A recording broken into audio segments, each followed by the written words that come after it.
The future of work is asynchronous. The long-awaited workforce revolution has finally happened. Almost 1/4 of office jobs are fully remote.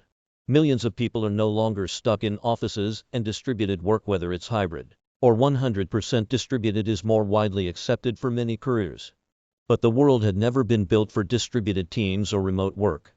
We've always been told to go to the office, see people face to face, use the tools provided by the company, and do our best to stay afloat. But there is a solution for our new remote reality: asynchronous work. For more than a decade, I worked with global teams across borders and time zones at Google.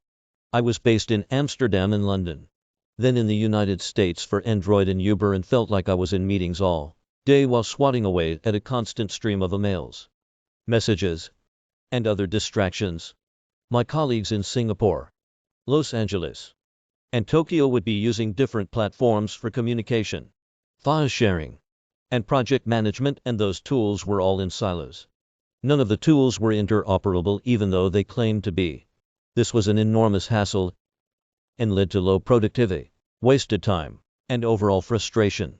Companies are waking up to the current problems with distributed work and see the need for more flexible solutions.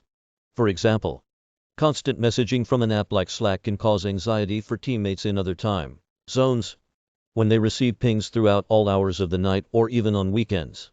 Being on Zoom all the time leads to people having to join meetings late at night or early in the morning. Why did this happen?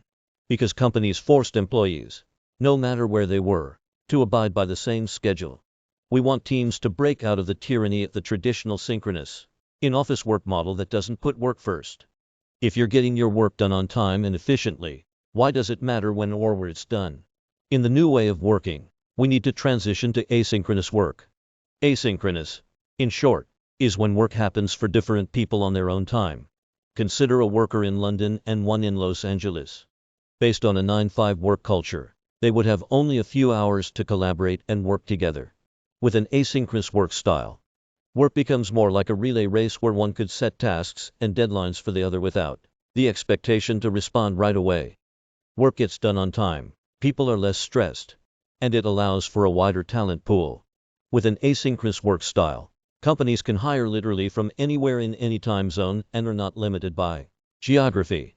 It may sound daunting at first, but there are ways to begin your transition. Set up the proper tools to allow asynchronous work to occur. Taskmaster apps are better than simple messaging apps, which let anxiety seep in and can lead to wasted hours, 10 hours a month to be exact. Remove pretty much all meetings, especially video ones, and save meeting time for more complicated topics, discussions, and brainstorming. Company culture needs to change with the times and accept and adapt to distributed work if leaders don't want to fall victim to the Great Resignation. Workers have spoken and want more flexible and efficient communication styles. Learning to balance synchronous and asynchronous communication should be simple for teams of all sizes with new tools.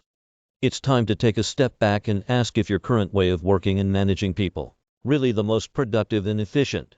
We have to rethink how we work and allow people to work when and where they please, as long as they contribute.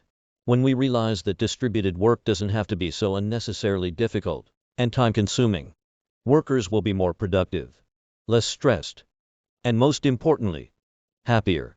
Kenzo Fong is the founder and CEO of Rock, a multipurpose messaging app.